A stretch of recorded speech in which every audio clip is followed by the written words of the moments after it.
Hello guys! Magandang hapon sa inyong lahat. This is your guest from Masagrid Channel, a Faith Healer o Zomatarder. So ngayong hapon na to, tignan natin yung sabihin sa ng ating mga gabay. So this is a random gabay for the sign of Pisces. Pisces, welcome to my channel. Ano kayang messages, advices, and spirit guides ang ating masasaga for today's video? Kanina kayang energy or kaganapan sa buhay ng mga Pisces ang ating mahagilap. So guys, this reading is a general reading lamang nila at makaka-resonate. Kunin lamang po ang makaka-relate sa inyo and comment down below kung kaninong energy ang ating nasagap. And because don't forget to like and subscribe my channel and hit the notification bell for more videos. Update kasi maraming salamat po sa mga walang sawang pagsuporta sa aking channel. Lalo-lalo na ang skip ng ads na way pagpalaing kayo ng Diyos at may kapal. Siksik digdig na gumapo na biyayang manang balik sa inyo. So let's see guys, what is the messages sa ng ating spirit for the sign of Pisces. So let's see and watch this. Angel Spirit Guide, please give me information po ano kayo sabihin sa ng ating mga baraha. Okay, there's the Sun card. Unang bagsak ng baraha ay maaaring magbigay liwanag, positibo, no, at tagumpay sa anuman yung larangan na pinanghahawakan mo. No, let's see. And there's a Page of Pentacles, invest wisely. No, mas maging matuto ka na. No, matuto ka na at maging wise ka na sa pag-manage or pag-invest ng kung ano-anong bagay. No, time ba yan, effort, money, material things, something like that. Maaring kailangan mas maging wise ka na this time. No, and this is something guys with a manifestation with a Page of Pentacles. No, unti-unti mo rin yan mamamanifest, makukuha, ba? Matatamo, ano man yung mabagi na ninanais mo. There's a Page of Swords. There's a spying, looking, watching at you. Marami nakasubaybay, marami nakatingin sa'yo. Marami ka pang bagay na dapat matutunan. Mag-ingat ka rin po, no? Kailangan na maging mabusisi ka or alamin mo lahat ng bagay na dapat mo pang maunawaan. This is something guys with the world. Represent with the trouble, success, accomplishment. No, maaaring magiging matagumpay ka dito, magsasucceed ka talaga sa naman larangan na gusto mong makuha, no? Maaaring makaibang bansa ka, magtatagumpay ka dyan. And of course, there's a Ten of Wands, no? Maaaring matatapos na yung burden, matatapos na yung bigat, pasanin, pasakit mo, na mga pinagdaanan, mga kabiguan. Alamin pa natin yan. And of course, there's a Ace of Wands, a new project, a new plan. Dito papasok ang mga bagong proyekto, plano. And of course, there's a new creative expression or idea. Maaaring magdala sa'yo ng new beginning. What is the Sun card? The Sun card represents the Five of Swords. Nagkakaroon ng self-sabotage that because of your action. So ngayon, mas maliwanag na sa isip mo yan. Na mas nagiging maingat ka na sa mga decision mo, sa mga gagawin mo. What is the Page of Pentacles? The reference with the King of Pentacles, being security and practicality sa kung ano man yung mabagi na meron ka. No, mas practical ka na ngayon. No, hindi ka na padalos-dalos sa lahat ng bagay na ginagawa mo. May gusto ka mapatunayan, may gusto ka makuha. No, makukuha mo to pero kailangan magkaroon ka ng seguridad sa sarili mo. What is the Page of Swords? Reference with the Wheel of Fortune. No, there's a turning back, no? Kumaga kailangan maging matalino ka dito dahil iikot ng kapalaran maaaring pumabor na sa iyo. This is something a blessing, a destiny is yours. Now there's a karma. What is the word, girl? Represent guys with the Knight of Wands. So kailangan mo lang magtiyaga for a meantime. Na kailangan nyo lang for a moment kailangan mong pagtiyagaan sa kung ano man yung bagay na ginagawa mo. No, hindi ka pwedeng pabago-bago ng iniisip, pabago-bago ng ginagawa. Kailangan alam mo sa sarili mo yung gusto mong mangyari sa buhay mo. Now, what is the Ten of Wands?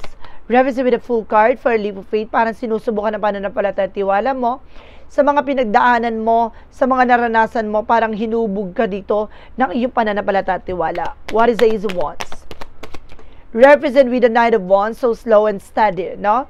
Matuto ka maging mahinakon sa lahat ng gagawin mong action and of course, actions and of course, idea, information or plan. No, kailangan maging mabusisi at of course, kailangan maging kalmado ka, huwag ka magmamadali.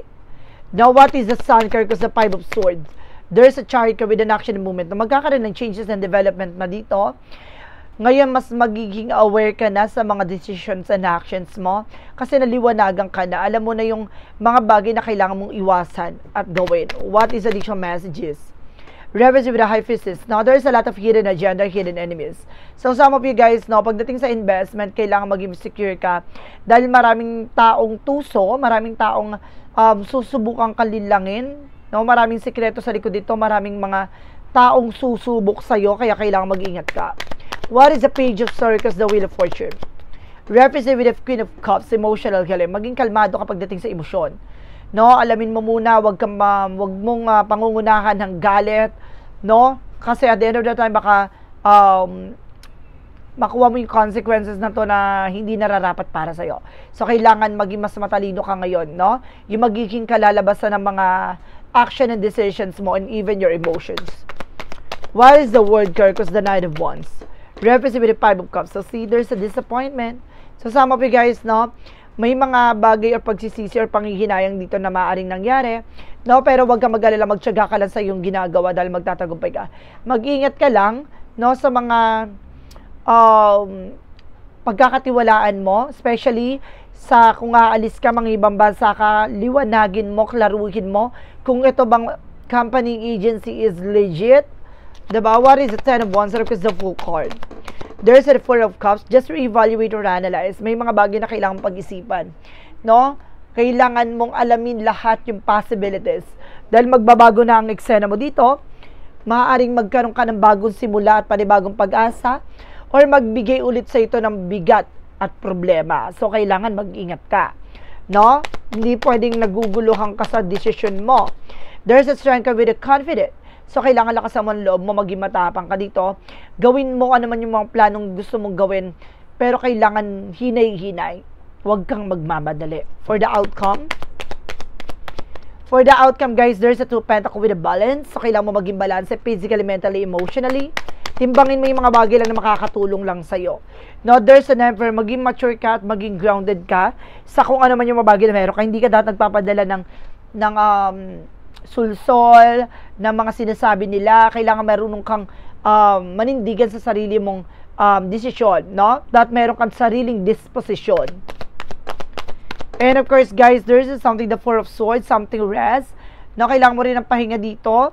And of course, listen to your intuition and inner voice.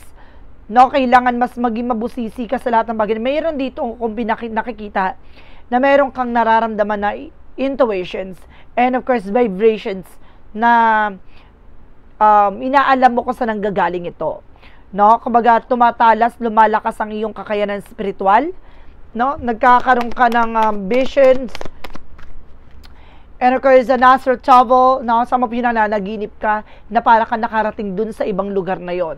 Oho, meron ako nakita dito, no? Para ka nakapunta dun sa lugar na yon na hindi mo pa yun napupuntahan ng personal, pero yung spiritual nakarating ka na. So, isang paalala lang na kailangan mong mag-meditate and of course magdasal ng maayos nang sa ganun magamit mo siya properly, no?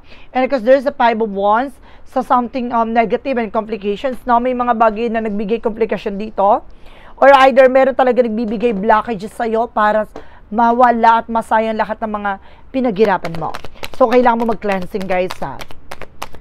And there's a Seven of Wands. See, I told you, protectionan mo at pangalagaan mo yung grounds mo dito, even your territory, no, even yourself. You have the power to create something boundaries. There's a Queen of Wands. May confident, basta lakas ang loob mo. Double clarification na may paglakas ng loob at tapang, no? Nagawin mo naman yung mga plano mo, pero kailangan mahinahon. Or dahan-dahan lang, wag kang urat, wag kang nagmamadali.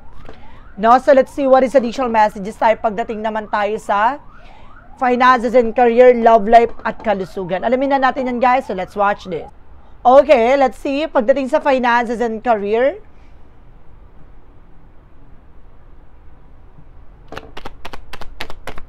There is a devil card. I told you. There is a negative or black magic and wolf toxicities. And there's a Nine of Pentacles. Magkaroon ka seguridad sa finances mo, sa ginagawa mo, sa trabaho mo, sa negosyo mo. There's a Hermit card, spiritual awakening or realization. Ngayon, marirealize mo na kung bakit nagkakaroon ng delays, cancellation, pagbagal ng pasok at para kang inaalat. Aha. Malalaman mo yan. There's an Hierophant, no? Meron ditong gumawa ng kamalasan sumpa o either this is something, guys, with a palipad hangin. Religious factor with a Hierophant. And there's a Five of Pentacles. I told you, di ba, para maghirap ka. No? Ginawang ka nito para magsunod-sunod yung problema mo. But definitely, huwag ka mag-alala dahil magsusunod-sunod din ang pasok nito. No? Parang I feel marang mababasag mo to at magkakaroon ka ng boundaries dito at maaaring matanggal mo ano man yung naging kadena ng kamalasan sa'yo. Pagdating sa love life, so there's a Ace of Cups, no? There's a new love, or either ibabalik dito ang pag-ibig at pagmamahal nyo sa isa't isa na person mo. And there's a Eight of Wands, no? There's a something communication, heart-to-heart conversations, and there's a travel, no? And there's a Eight of Swords, sabi ko na nga ba yan. There's a lot of toxic and negativities around you. May na-feel akong toxic family dito na naiinggit sa inyo ng iyong person. At the same time, parang ayaw nito na, I think if person is very provider, no? Or either you, na maaaring provider ka. No, there's a Ten of Swords. See, I told you, sinasabotay ang inyong relasyon. No, tinatrader kayo. There's a judgment. Paalala dito na you need to pay attention na hindi na kayo na dapat nag-share ng information with this person. Family man to, kaibigan, no? Meron ka ng kutob. May intuition and instinct ka na. Tulad ng sinasabi ko kanina, may astral travel na maaring nakita mo kung sino ang punot dulo nito. Now, of course, there's an Eight of Cups. You need to move on or getting away from this situation. Kailangan mo makalipat, makaalis dyan. Pagdating sa kalusugan mo naman, so there's the Three of Cups for celebrations, no? Maraming mga celebration na magaganap, and there's a Two of Swords. There's a decision that you need to make. Na kailangan mo mag-decision dito. There's a Seven of Swords with the sneakiness. Mag-ingat ka. There's a cheating lying on you. Na meron talagang kumukuha ng informasyon sa'yo dito. At the same time, meron nagbibigay ng pagkain at inumin sa'yo. There's a Justice card. Huwag ka mag-alala. May hustisya at balance. No, may karma. Nakaakibat to. And there's the Moon card. No, revelation. Mali-reveal sa ito. Malalantad to sa panaginip mo, sa astral travel mo. No, makikita mo kung sino to. At maaaring talagang may paglantad at malalaman mo. There's a Four of Wands, may celebration. At dito mo makakamit, no, ang tagumpay at maaaring mag-succeed ka sa gusto mong gawin at maging maayos ang kalusugan mo dito. Makakapag-set ka ng boundaries dito sa inyong relasyon at tahanan. Now, that's good. So, let's see what is additional messages with the Magical Fire messages.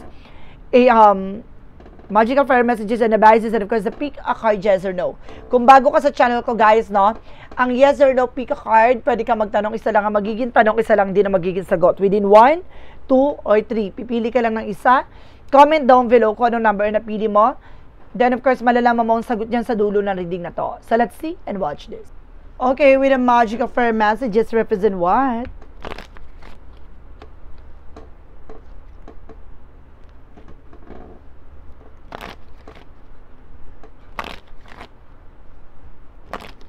With the Magical Fire messages represent what? And easy, that's it. At yung sinasabi kanina na, stop trying so hard to control this situation, no? Kailangan aralin mo, maging mas mabusisi ka, na pag-aralan mo mabuti yung bawat sitwasyon, at tignan mo, kung bago ka mag-proceed for another exam, kailangan mong siguraduhin kung ano yung magiging consequences and an outcome nito. Wag mong pilitin yung isang bagay, no? Na para, kung hindi pa para sa'yo. No, kung para sa ito, magbubukas ng mga pintuan at opportunities na to. And there's a flower power, no? It's time, no, para palaguin, palakasin ang healing mo. No? Unti-unting ihilom sa ito, maraming paraan, maaaring revelasyon, malaman at malantad lahat ng katotohanan. May mga bagay na unti-unti nang gagaling ang iyong karamdaman, nararamdaman, at ang iyong mga pinagdaanan. Let's see what is the yin and yang oracle card.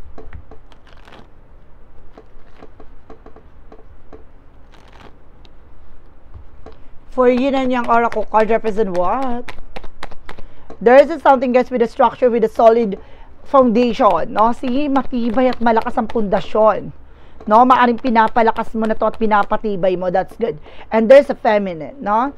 You're also feminine energy, or either yung person mo is very feminine. Let's see. And there's a spirit guide. Sabi ko na nga ba, may gabay kay. Oh my God, may nasense ako dito, gabay mo diwata. Babae. Let's see what is additional messages. May spiritual abilities ka in fairness. No, some of you psychic abilities pa.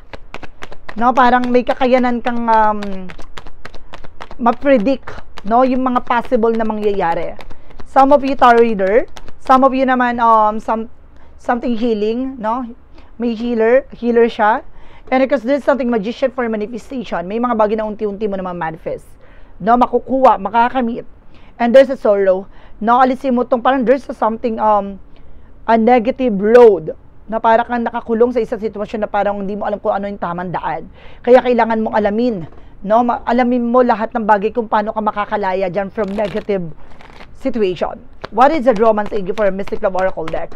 Some of you guys, parang inaano pa to, parang bago pa lang, may mga bagay na parang lalabas sa'yo, no?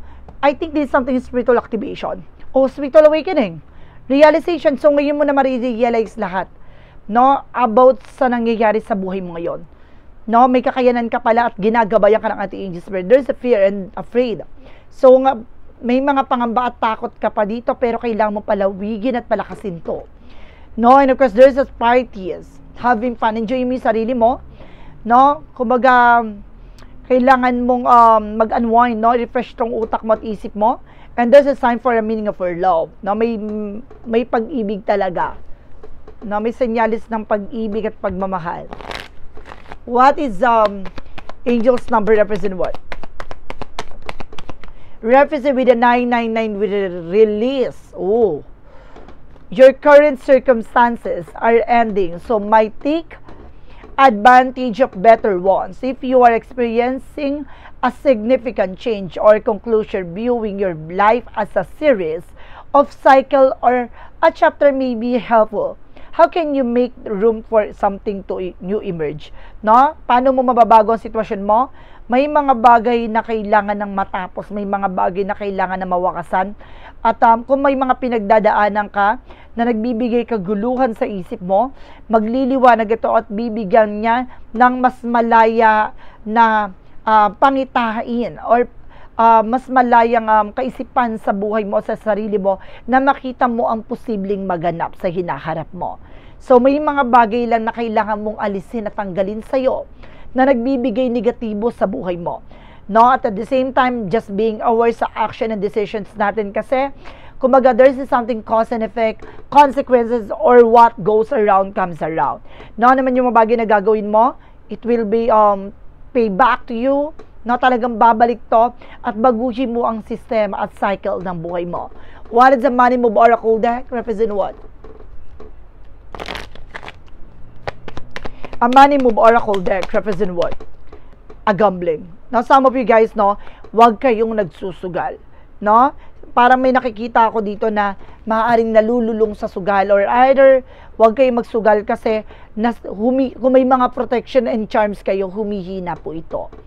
No? Dahil meron po talaga kasing charm para sa sugal, pero meron yung protection po ay hindi po pwede sa sugal. So iwasan po natin na tayo kasi the more na, para sinasabi ng gambling is don't risk too much. No, wag kang susugal sa isang bagay na wala kang kasiguraduhan. No, clarifying for love situation.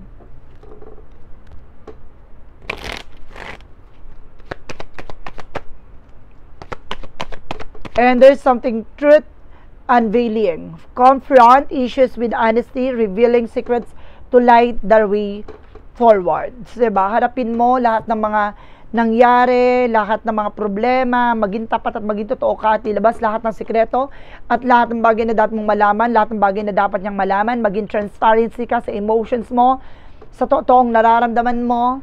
What is a shadow work represent what? From the shadow work represent what? Represent, guys, with a seductive allure, craving promises hidden. No? Sinasabi sa'yo dito talagang maraming bagay na nakatago dito.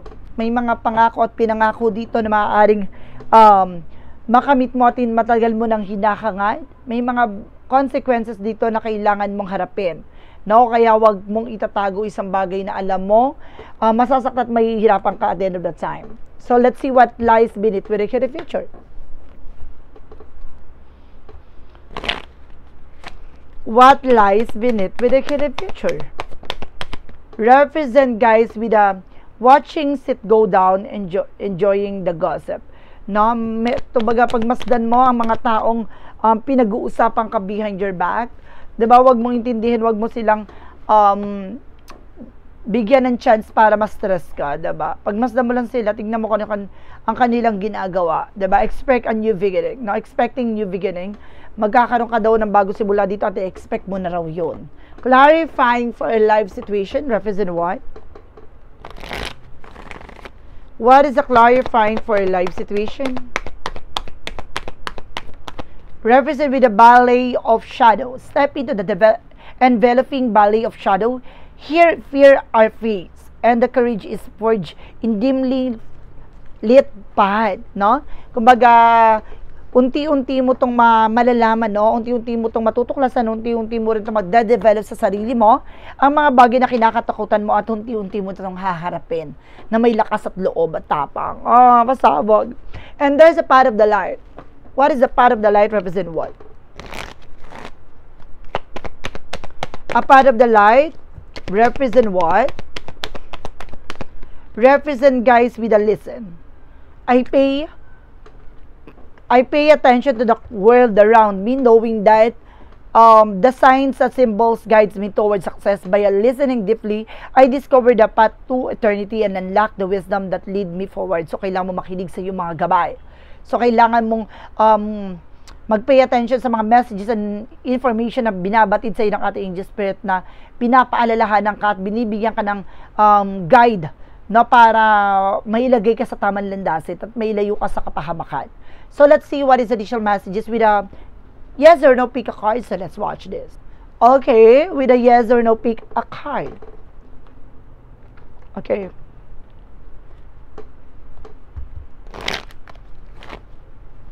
With a yes or no pick a card, let's start with the number 1. Kasi hindi nakapili ng number 1, ito na yon. There is a no. Learn for experience, old way no longer work. No, matuto ka na, no, sa mga napagdaanan mo, naranasan mo. Kung ito yung mga bagay na ito hindi nag-work para sa iyo, tigilan mo. No, siguro hindi para sa iyo yan. Matuto ka sa mga leksyon, mga naranasan mo, pero sinasabi sa dito, kung hindi siya nag-work para sa iyo, no, kailangan mo nang itigil yan. Number 2, there is a no again, miss by false signal, steer clear, no? There's something red, no? Sinyales, no, na huminto ka muna. Pag-isipan mo muna yung bawat ginagawa mo. No, wag kang magmadali. And there's a no again. Feeling run down, tired, drop time too much. No, wag mong madaliin, magpahinga ka. No, kung alam mo nahihirapan ka, napapagod ka, magpahinga ka. Ganun lamang yon. No, so this is a random gabay for the sign of Pisces. So Pisces, maraming salamat po for this wonderful reading. So once again, this reading is a general reading na mga dilat makaka-resonate. Kunin lamang po makaka-relate sa inyo and comment down below kung kaninong energy ang ating nasagot. Because don't forget to like and subscribe my channel and hit the notification bell for more videos updates. Maraming salamat po sa mga walang sawang pagsuporta sa aking channel. Lalo-lalo na ang skip ng ads away, pagpalain kayo ng Diyos at may kapal siksik liglig na gumapaw na biyayang manang balik sa inyo. Maraming salamat po. And see you in the next video. Bye-bye and babush.